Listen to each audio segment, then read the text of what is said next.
En la década de 1530, la familia Medici llevaba un siglo dominando Florencia. Pero ahora, la ciudad era un caos. La familia y Florencia iniciaban un nuevo mandato.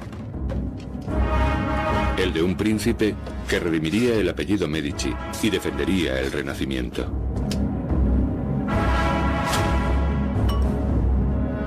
Peligrosos enemigos iban cobrando fuerza. Los enemigos de las ideas nuevas. Y nadie era más radical que el amigo y maestro de los Medici, el mejor científico del mundo, que afirmaría que la Tierra giraba alrededor del Sol.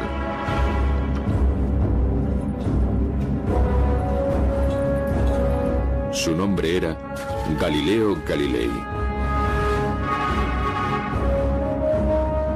Y se toparía cara a cara con el arma más aterradora de la época: la Santa Inquisición.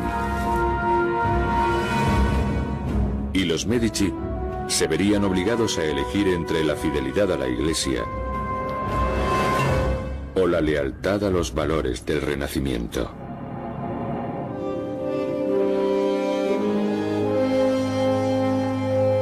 Florencia, 1537. El duque de Florencia, Alessandro de Medici, era hijo ilegítimo de un papa Medici.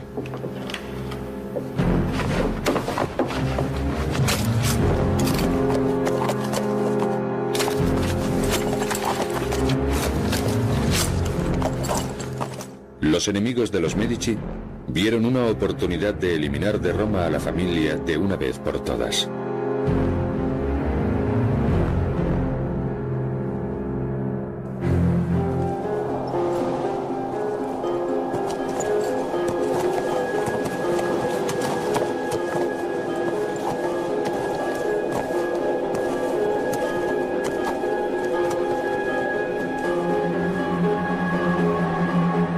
Pero los aliados de los Medici necesitaban con urgencia un salvador. Aunque fuera humilde, o su parentesco fuera lejano.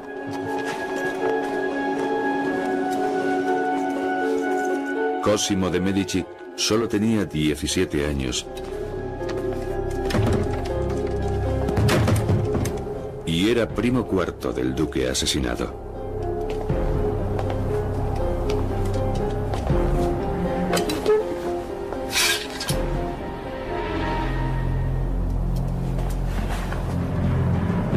Recibió la llamada de Florencia. No pertenecía a la descendencia directa de los Medici. Su educación no había sido la educación humanística propia de un príncipe, y por tanto carecía de muchas de las características que a los ojos de sus contemporáneos le convertían en alguien lo bastante débil para ser manipulado.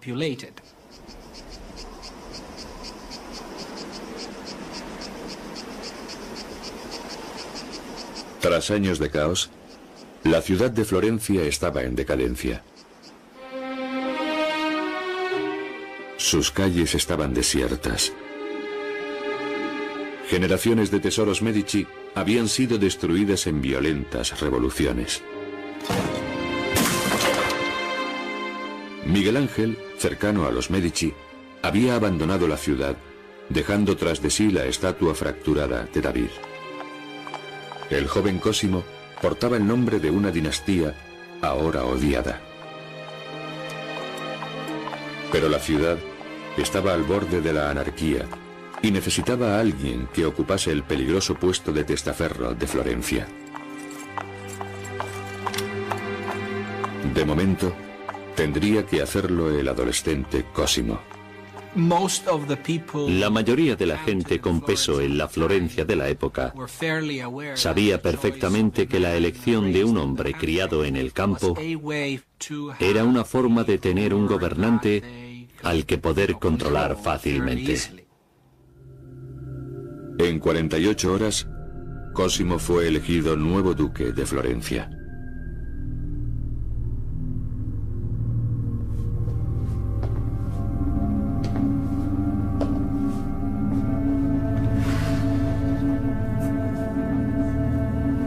Cosimo I era un advenedizo. No había nacido en una familia noble. Era un miembro de una rama secundaria de los Medici, que tuvo suerte en lo que se refiere a las alianzas políticas y se vio de repente sentado en el trono de su nuevo ducado. Siempre fue muy inseguro, porque sabía que el resto de la realeza europea le miraba con cierta indiferencia. ¿A quién le importa este tipo? ¿Quién es? ¿Quién es al fin y al cabo? Solo y aislado, el sentimiento de ilegitimidad le obsesionaba. Con la amenaza constante de un asesinato, parecía cuestión de tiempo que sus enemigos dieran con Cosimo.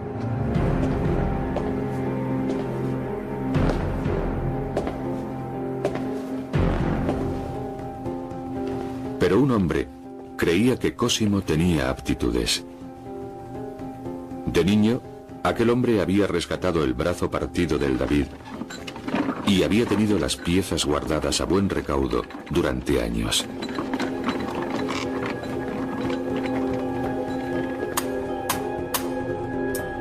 Había estudiado con el gran Miguel Ángel.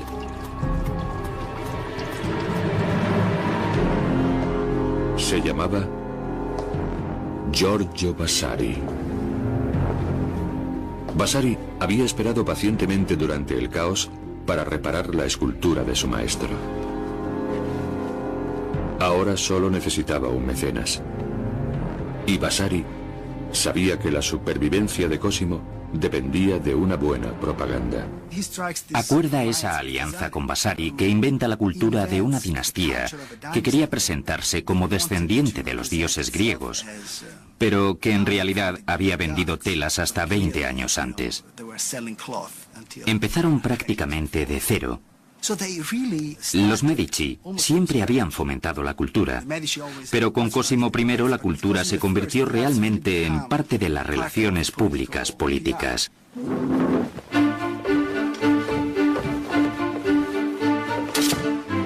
Cosimo empezó a librar una batalla por sobrevivir en dos frentes.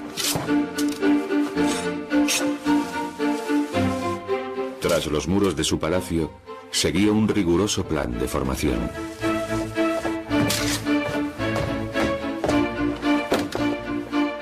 Y bajo las órdenes personales de Cosimo, el abandonado Renacimiento de Florencia encontró una nueva vida.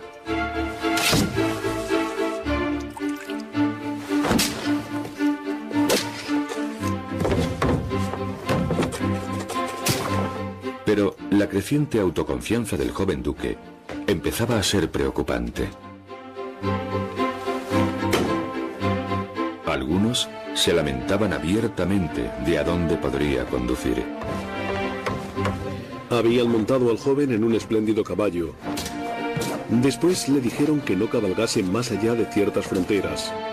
Y ahora, ¿quién le va a retener cuando quiera traspasarlas? No se pueden imponer leyes a un hombre que es tu señor. En 1543, finalizaron las reparaciones del David autorizadas por Cosimo.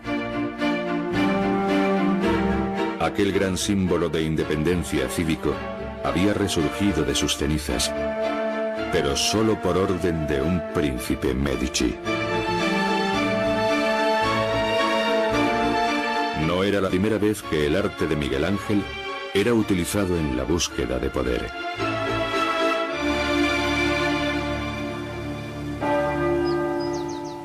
Miguel Ángel era el mayor artista de la época, y su arte era utilizado a menudo por otros para ganar terreno político.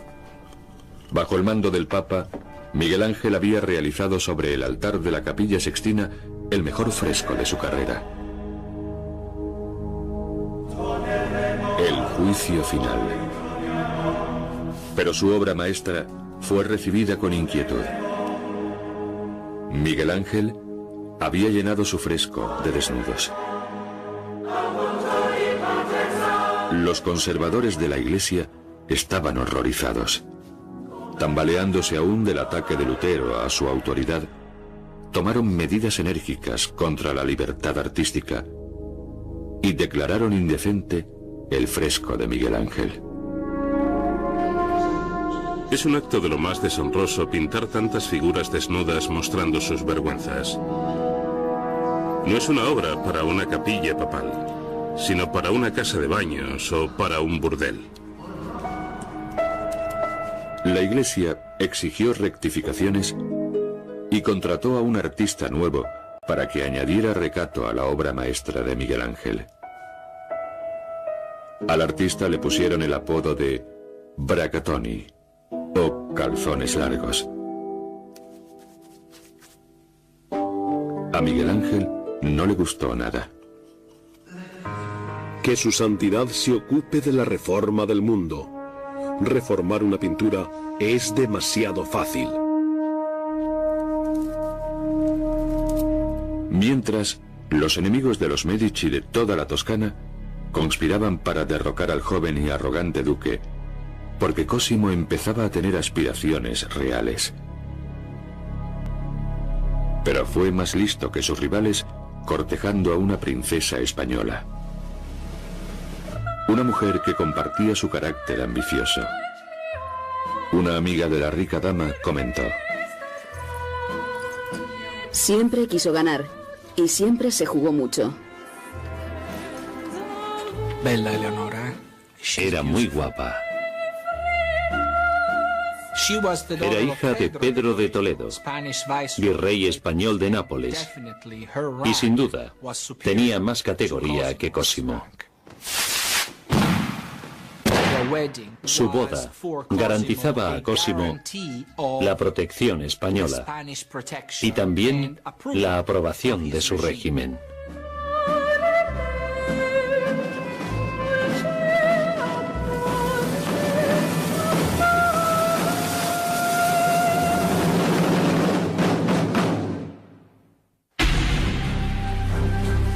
Su prometida aportó a Cosimo una generosa dote. Y más importante aún, un ejército. Cosimo I era guerrero y político. Y al igual que sus antecesores, su principal ambición era labrarse una reputación familiar e incrementar la riqueza del Estado. Y haría todo lo que hiciera falta para lograrlo. Es distinto de los primeros Medici porque se da cuenta de que el poder tiene que salir de la fuerza militar. Y por supuesto una de las cosas más importantes que hace es crear una armada por primera vez en la historia de Florencia. Pensando que si los Medici van a mantenerse en el poder, necesitan fuerza militar y es Cosimo quien la consigue. Cosimo planeaba extender su ducado desde el litoral hasta las montañas. Y eligió un golpe mortal. En una batalla decisiva, cayó la República de Siena, seguida del resto de la Toscana, que capituló ante los Medici. Cosimo no tardó en divulgar su éxito. Encargó a Vasari que pintara frescos monumentales en todos los muros del antiguo edificio de gobierno. Vasari era escultor, Vasari era pintor, Vasari era arquitecto, pero más que dedicarse a estas tres disciplinas, supervisaba todo lo que se producía en el mundo del arte en función de la ideología Medici. Vasari coordinaba más que la producción de arte en la época. Y probablemente sea la primera vez en la historia de Occidente en que tenemos una forma sistemática de propaganda de un régimen que necesita legitimarse y crear una ideología de Estado que no existía antes. Cosimo diseñó meticulosamente su imagen, dando forma y dirigiendo las creaciones de Vasari. El grupo de consejeros que me habéis puesto alrededor no es necesario, ya que trabajo solo. Podéis ocupar sus puestos con figuras representativas de la ciencia y otras virtudes. Vasari pintó a una escala sin precedentes. Supervisaba a un ejército de trabajadores que llenaron las paredes del palacio medieval con relatos de valor y gloria. Y no solo las paredes. Pronto, hasta los techos estuvieron plagados de imágenes heroicas, y Cosimo se aseguró de que cada generación de su familia tuviera su lugar, convirtiendo la sede central de la República en un templo dedicado a la dinastía Medici. Era digno de un rey, pero no de la nueva duquesa Leonor. Cuando llegó a Florencia, se decepcionó mucho, porque Nápoles era la ciudad más grande de Europa, con casi 300.000 habitantes. Florencia, con menos de 60.000, había sido una república, y por ejemplo su parte del Palazzo Vecchio le parecía demasiado modesta para su categoría. Contradiciendo todas las tradiciones de la época, adquirió con su propio dinero el Palazzo Pitti, argumentando que no podía criar a sus hijos, de sangre real, en una residencia tan humilde. Leonor había comprado una fortaleza para su familia. Fue una jugada astuta, ya que la ambición real de la pareja había alimentado la envidia de sus rivales. Ahora, aquellos rivales querían a la familia Medici muerta. Una red de policía secreta mantenía al receloso duque bien informado. Cosimo siempre se las había ingeniado para llevar ese riesgo de una forma sensata e inteligente. Sabemos que pagaba a unos 300 guardaespaldas, lo cual es una buena forma de sobrellevarlo. Semejantes medidas de seguridad impresionaban a los invitados de Cosimo. Cuando sale por la ciudad le acompañan su esposa e hijos, pero también una guardia de alemanes, una pequeña caballería y al menos 100 mosqueteros. Los enemigos del duque no se desalentaban fácilmente.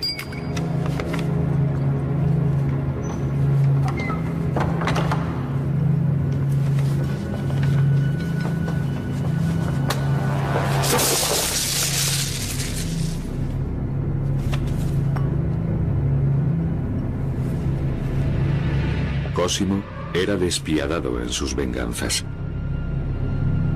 Tenía que proteger a su familia, a quien se dedicaba en cuerpo y alma. Desde que se convirtió en príncipe, no hay el menor indicio de que haya tenido nada que ver con nadie menos con la duquesa, su esposa. Vive como un padre de familia admirable, comiendo siempre con su esposa y sus hijos en una mesa sin lujos excesivos. Cosimo no salía de casa sin navajas en las botas y un chaleco de protección bajo la ropa.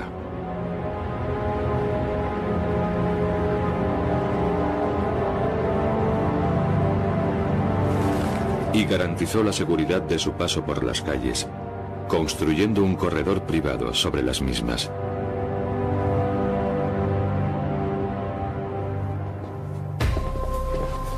Pero Cosimo tenía un problema. Diría una compleja administración formada por un sinfín de oficinas distribuidas por toda la ciudad. Para un hombre prudente como Cosimo I, aquello era demasiado arriesgado. Se sabe los nombres de todos, y si ve a un desconocido quiere saber quién es y qué hace.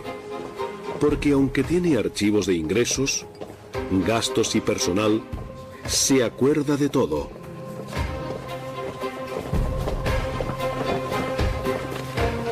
Cosimo se dio cuenta de que no se podía gobernar sin una burocracia permanente. Y si iba a organizar el gobierno de aquella forma sistemática, necesitaría una ubicación. Dicha ubicación tenía que ser segura y, naturalmente, tenía que ser grande. Los nuevos edificios se construyeron a ambos lados de una calle con un corredor que unía las dos alas. Se les conocía simplemente por la palabra oficinas, en italiano uffizi. La finalidad original de aquel palacio era albergar la administración del gobierno de Florencia, que era cada vez más grande. Los Medici vieron que si querían gobernar un estado grande y moderno, necesitaban unas delegaciones de gobierno para la administración pública sistemáticas y muy organizadas. Partiendo de esta base bien protegida, Cosimo se aseguró su propia preeminencia en la Toscana. Una vez más, Vasari cubrió todo con alegres frescos. El rasgo principal de Vasari era el de ser un gran empresario. Era un pintor decente, aunque no un genio. Pero era un estupendo patrón. Organizaba a pintores, escultores, arquitectos, albañiles. Al fin, Cosimo se sentía seguro. Soy un gobernante que no acepta la autoridad de nadie, excepto de Dios.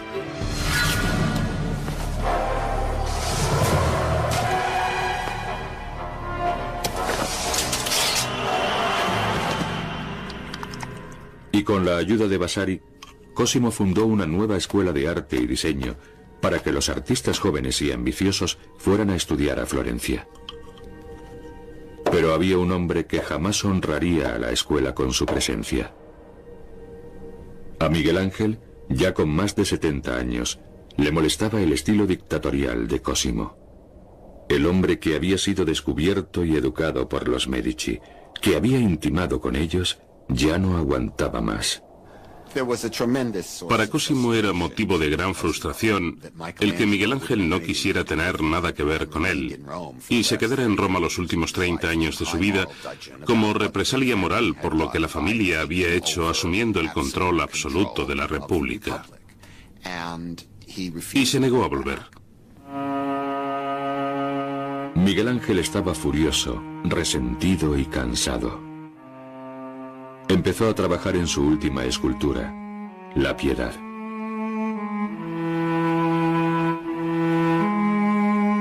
Cuando la estaba terminando, desahogó la ira y la frustración de toda una vida en el brazo de Cristo, intentando arrancarlo de un martillazo.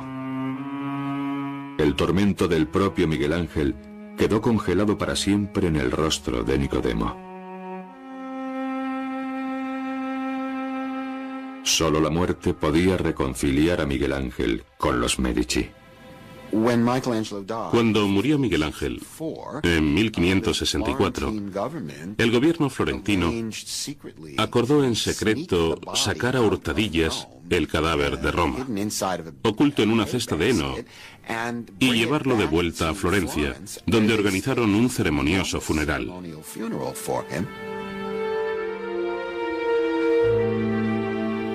Tras su muerte lo utilizaron y fue nombrado mejor artista florentino de todos los tiempos, aunque durante 30 años había dado la espalda a los Medici.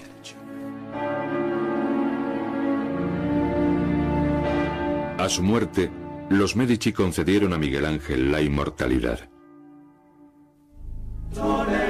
La culminación de la campaña cultural de Cosimo sería un libro escrito por el creador de su imagen, Vasari. Las vidas de los artistas sellarían la fama de los Medici para siempre. Fue el primer libro de historia del arte del mundo. Vasari es una figura extraordinaria porque respalda todo lo que hace Cosimo.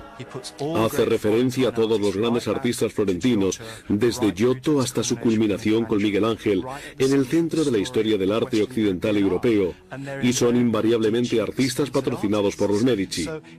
Es un gran asesor político, es un experto en relaciones públicas de primera categoría, y todos lo hemos creído desde entonces. El libro estaba dedicado al mecenas de Vasari, Cosimo I.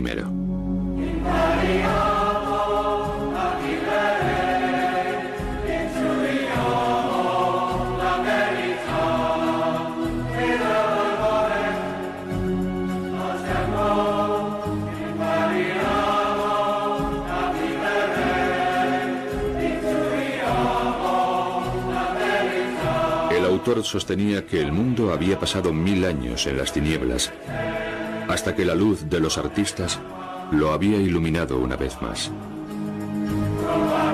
Vasari necesitaba una palabra para su gran logro, y lo que hasta entonces había sido un movimiento de artistas, mecenas y protectores, tenía al fin un nombre. Se llamó Rinascimento, Renacimiento.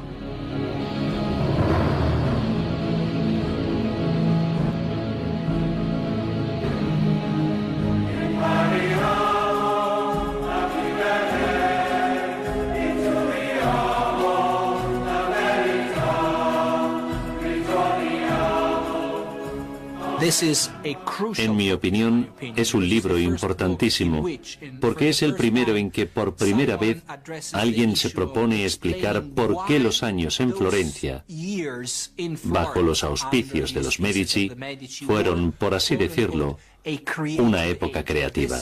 Es la primera, y en mi opinión la más brillante definición del Renacimiento.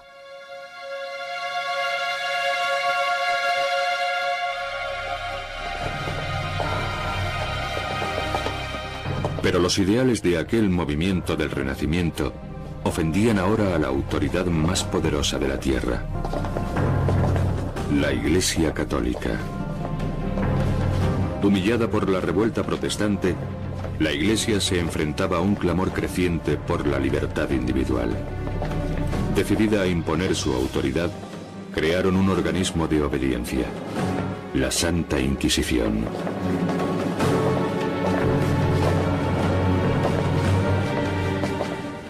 La Inquisición podía ser realmente espeluznante. No llamaban y te decían, ven con tu abogado, intenta desmontar nuestras acusaciones y habrá un jurado que decidirá quién tiene razón. Ibas y te decían, te declaramos culpable. Confiesa, por favor.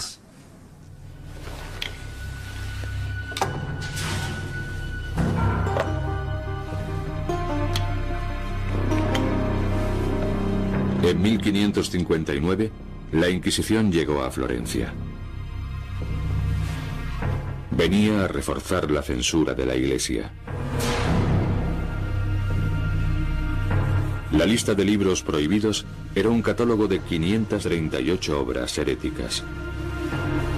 Poseer o divulgar cualquier volumen de la lista era un delito castigado. Y los Medici tenían muchas de aquellas grandes obras del Renacimiento, desde los clásicos del mundo antiguo hasta San Agustín, Erasmo y Maquiavelo. La lista era enorme. Y Cosimo tenía un legado y una reputación que proteger.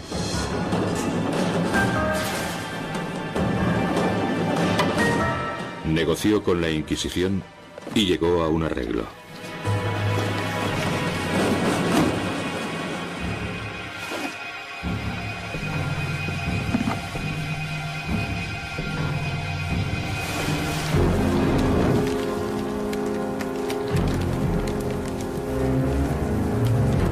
Cosimo organizó una quema de libros pública, porque ni siquiera un duque podía permitirse ofender a la Iglesia.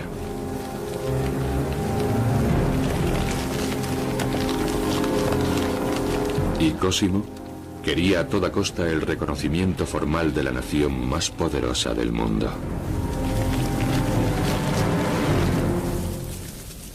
En 1569, Cosimo de Medici fue coronado Cosimo I, Gran Duque de la Toscana, por el mismísimo Papa.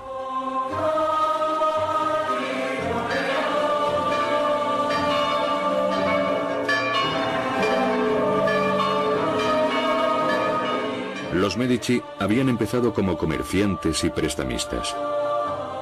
Generación tras generación habían ido ascendiendo en una precaria escala social. Como papas, habían gobernado a toda la cristiandad. Pero Cosimo les había abierto nuevas puertas, controlando todo el centro de Italia, de costa a costa. Toda la Toscana sentía un temor reverencial, incluido un joven que con el tiempo contribuiría enormemente al legado de los Medici. Iba a convertirse en el tutor privado de los herederos de los Medici y en el mayor científico de la época, Galileo Galilei. El mundo de los descendientes de Cosimo era el escenario perfecto para Galileo. Si eres un entusiasta del arte, este prácticamente está terminado. Ya está todo exprimido más o menos cuando los duques Medici llegan al poder. Pero la revolución científica está empezando. A través de los ojos de Galileo, una fusión de artista y matemático, el vino se convertía en luz que se mantenía unida por vapor. Como cortesano, su punto fuerte era su singularidad. Era un científico. Galileo era una de las muchas maravillas que la corte Medici podía mostrar. Fue nombrado mentor de los jóvenes príncipes Medici. Por una parte, satisfacían su sed de esplendor teniendo a alguien en la corte capaz de entretener y maravillar a la gente con experimentos y con instrumentos nunca vistos. Y por otra parte, también cumplían uno de los nuevos requisitos del Principado, dando a los jóvenes gobernantes una educación técnica. Galileo había descubierto la uniformidad de las vibraciones del péndulo, un paso crucial en la medida exacta del tiempo. Se había hecho un nombre como pensador brillante y agitador. Pero los Medici legitimaron su audacia.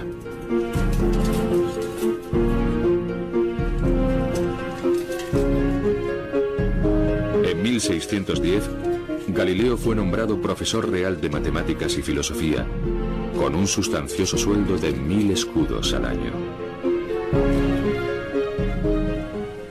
Galileo también tenía sus intereses, y dado el tipo de reivindicaciones que quería hacer, la universidad no hubiera sido la institución adecuada.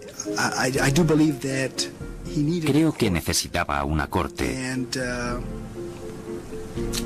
y los Medici se la proporcionaron. Mientras la fama de Galileo se extendía por Italia y Europa, sus mecenas Medici le concedieron prestigio y protección. A cambio, Galileo aseguró que sus descubrimientos se presentasen por primera vez en la corte de los Medici.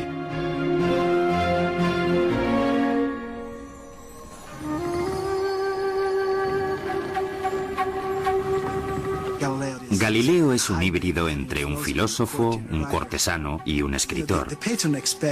El mecenas espera competencia, no cabe duda, pero también espera espectáculo. Galileo contaba con ambas cosas, y la mayoría de los matemáticos no. No tenían las demás habilidades, por ejemplo, como convertir una materia tediosa en algo entretenido. Las vacaciones escolares se convirtieron en la temporada para los experimentos, ya que los alumnos Medici de Galileo aprendían mediante la observación. La gente siempre había dado por hecho que, como era sólido, el hielo era mucho más pesado que el agua. Pero Galileo no. Galileo logró convertir la flotabilidad, las cosas que flotaban en el agua o que se hundían, en un espectáculo de la corte. Hace falta talento. Galileo preguntó si dos bolas de pesos distintos caerían a la misma velocidad. La mayoría de la gente pensó que era una pregunta absurda. Por supuesto, la más ligera caería más despacio. Pero Galileo no estaba convencido. Dejando caer dos bolas desde lo alto de la torre inclinada de Pisa, Galileo demostró que todos los objetos caen con la misma aceleración. El profesor real había augurado la teoría de la gravedad de Newton con medio siglo de antelación.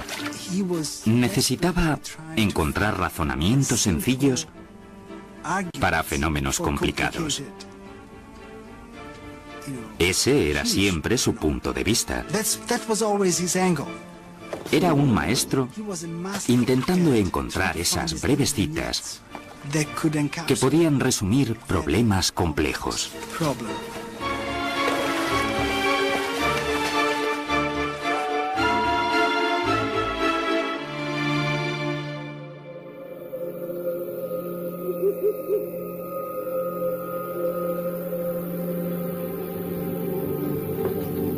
La necesidad de observar de Galileo fue aplacada por un magnífico invento, el telescopio astronómico.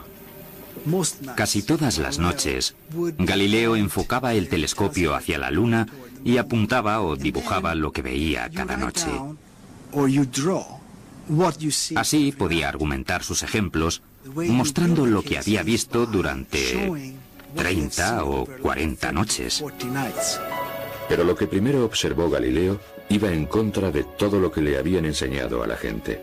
La luna no era el cuerpo celestial de un blanco puro de la doctrina eclesiástica. Galileo estaba sorprendido. Es como la cara de la propia Tierra, marcada aquí y allá, con cadenas de montañas y valles. Todo lo que la gente había creído con respecto a la astronomía se vino abajo. Porque la idea de que más allá de la bóveda celestial se entraba en un mundo de perfección resultó estar equivocada. Si no, no habría tantas imperfecciones en la luna.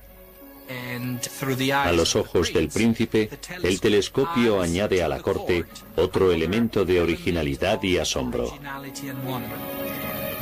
Galileo fue el primer hombre en descubrir que el Sol tenía manchas, en percibir la forma poco común de Saturno y en identificar la Vía Láctea. Y fue el primer hombre que detectó las lunas de Júpiter. Dio a aquellos misteriosos objetos el nombre de sus patrones y protectores. Las llamó la Galaxia Medici. Observad que hay 4 estrellas reservadas para vuestro ilustre nombre, que hacen su viaje a una velocidad increíble, como hijos de la misma familia. Eran el monumento más duradero que podían esperar los Medici, porque las estatuas se desgastan, los cuadros pierden color, pero a aquellos satélites de Júpiter no les pasaría nada de eso, estarían allí para siempre. Seguro que contemplar la Galaxia Medici se convirtió en deporte familiar. Gracias a Galileo, el apellido Medici estaba escrito en el universo. Y gracias al mecenazgo de los Medici, Galileo era el científico más famoso del mundo. El embajador inglés dejó constancia de su logro. El profesor ha descubierto 4 nuevos planetas que giran alrededor de la esfera de Júpiter, el verdadero origen de la Vía Láctea y que la Luna no es esférica. Ha echado por tierra toda la astronomía anterior.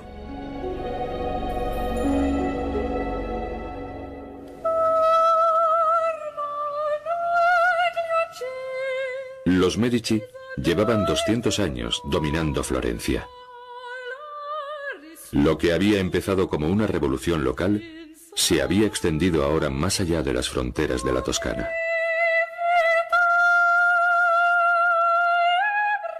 En la corte real de Francia, el primer ballet del mundo fue presentado a la reina Catalina de Medici.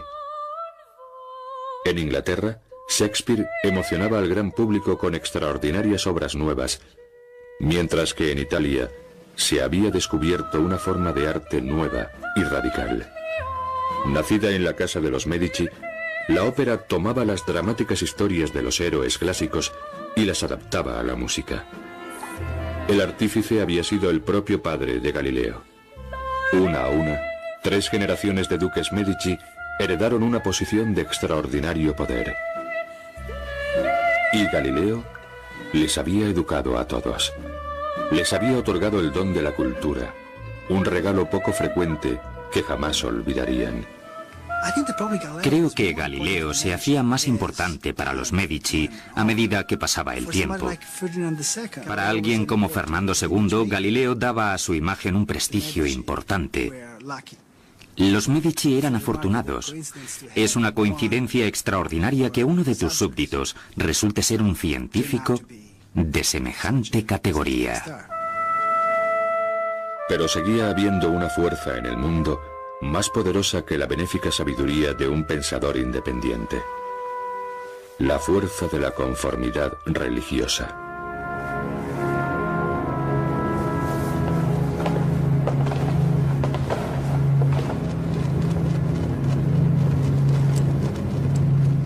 Un amigo de Galileo había pagado el precio máximo por la libertad intelectual.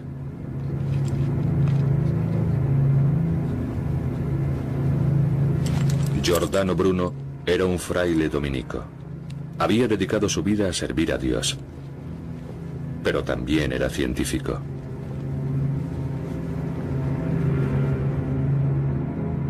Por hacer pública su teoría de que el universo era infinito, fue quemado vivo por la Inquisición. En casos excepcionales, la Inquisición mostraba piedad. Colgaban una bolsa de pólvora alrededor del cuello de la víctima.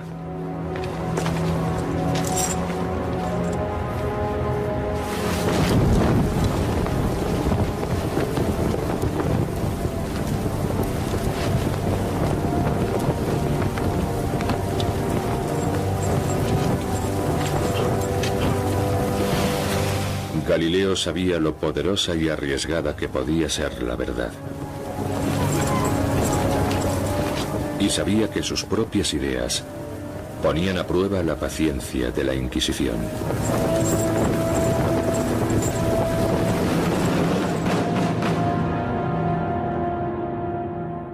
Durante 1000 años, la Iglesia había enseñado que el Sol y todos los planetas giraban alrededor de la Tierra. Esta verdad fundamental respaldaba la esencia de la identidad cristiana. Pero Galileo había observado el universo por sí mismo, llegando a la radical conclusión de que la Tierra giraba alrededor del Sol. Sus escépticos amigos protestaron. Si la Tierra se movía en el espacio, tendrían que notarlo. Galileo argumentó que al igual que los peces permanecen en su pecera, aunque ésta se mueva, nosotros podemos vivir felizmente y sin preocuparnos por los movimientos del planeta. Era una idea peligrosamente seductora. Creo que la revelación de que la Tierra gira alrededor del Sol, y no al contrario, debió de ser chocante. Debió de ser desconcertante, porque amenazaba todas las ideas de la cosmología cristiana. La elección a que ahora se enfrentaba Galileo era sencilla: negar la verdad para salvar el pellejo o hacerla pública y condenarse. No creo que el mismo Dios que nos dotó de sentidos, razón e intelecto pretendiese que renunciásemos a su uso.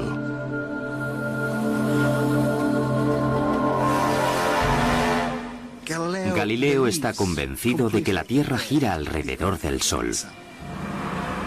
Sabe que no puede decirlo. Está en una encrucijada. Galileo era un anciano para los estándares del siglo XVII, y es posible que hubiera cierta desesperación, que supiera que corría un gran riesgo.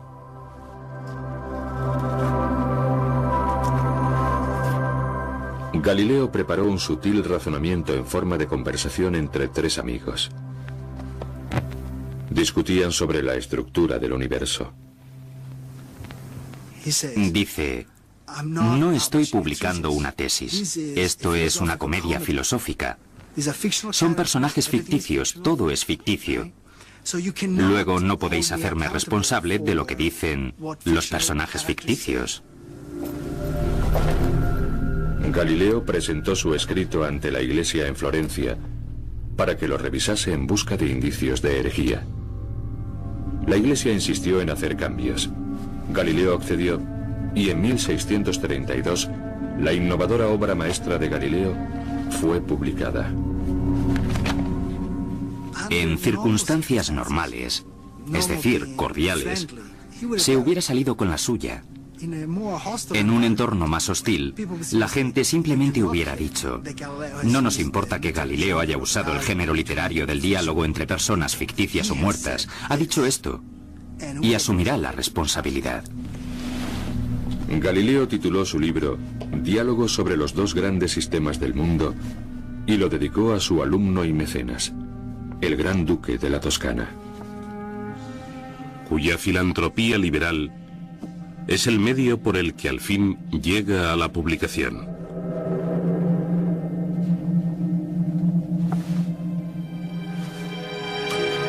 Cuando los diálogos llegan a las calles de Florencia, se convierten automáticamente en un éxito de ventas.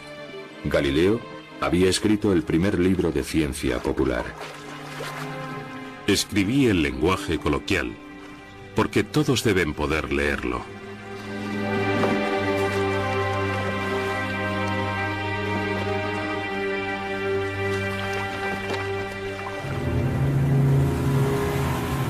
Pero cuando los diálogos llegaron a la sede central de la Iglesia de Roma, el Papa se puso furioso. El Papa siente la necesidad de poner fin a los escritos de Galileo sobre teorías científicas, porque básicamente exponen unas ideas que contradicen las afirmaciones autoritarias de la Iglesia, que según la opinión pública de la época eran la única fuente de verdad. Galileo fue convocado oficialmente a presentarse ante la Inquisición.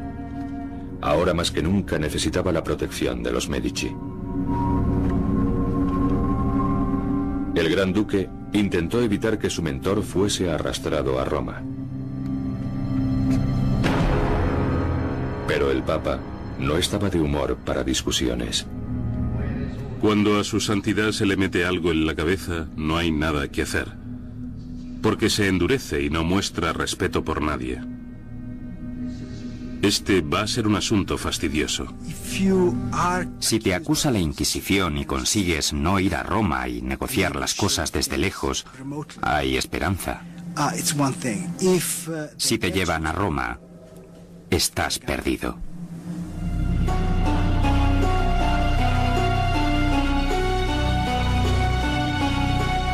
En 1653, Galileo llega a Roma.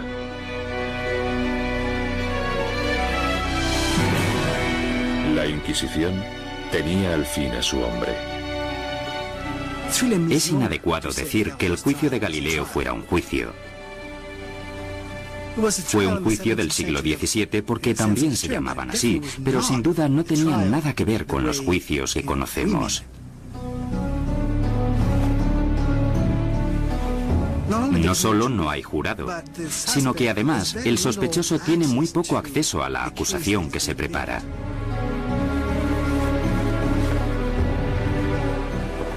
En el caso de Galileo, la maquinaria llevaba mucho tiempo moviéndose sin que él lo supiera. Ya había un expediente sobre él. Es increíble. La verdad es que da miedo leer el manuscrito, los documentos del caso. La máquina se pone en movimiento y no está claro cómo puede detenerse. Le ordenaron ponerse la túnica blanca de los penitentes y enseñaron a Galileo los instrumentos de persuasión. La confianza de la Iglesia en la tortura no se ve como parte del castigo, sino como el método para conseguir la verdad. La teoría es que el sospechoso o la sospechosa han visto cosas y han hecho cosas y no quieren reconocerlo. Entonces entra la tortura. Te exprimen para sacarte la verdad. De vuelta en la Toscana, el Gran Duque Medici se enfrentaba a una terrible elección. Durante 200 años, la familia había criado a generaciones de pensadores radicales. Eran mucho más que un apoyo económico. Los Medici estaban orgullosos de su cercanía al proceso creativo. Como familia, habían reconocido grandes ideas, así como oportunidades de relaciones públicas. Pero ahora, era una dinastía real ansiosa por mantener el control de su territorio. Y su supervivencia dependía de la benevolencia de un poder aún mayor: el papado.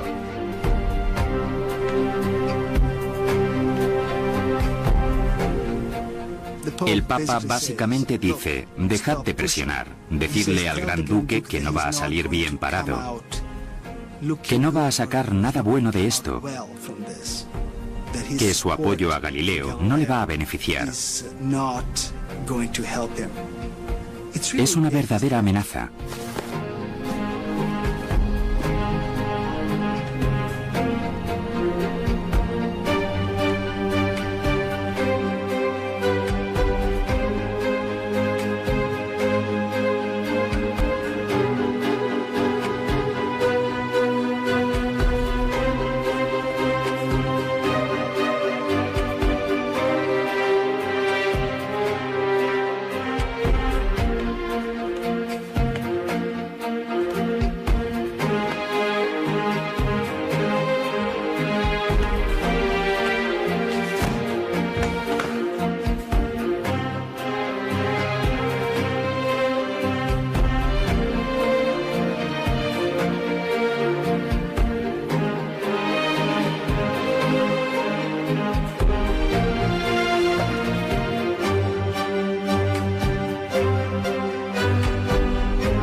El gran duque Medici, Fernando II, dejó de pagar los gastos de Galileo.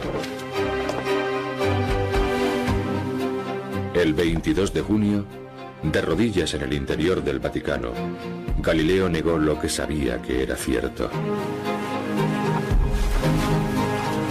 Sigo dando por verdadero e indiscutible la estabilidad de la Tierra y el movimiento del Sol. Estoy en vuestras manos. Haced conmigo lo que os plazca. Cuando los Medici dejaron no solo de apoyar, sino de proteger a Galileo, pusieron fin a la idea del Renacimiento, que consistía en apoyar a las ciencias y a cualquier forma de arte, fueran cuales fueran sus implicaciones religiosas o ideológicas. Galileo fue condenado a un arresto domiciliario en su amada Toscana. Allí murió como un anciano arruinado.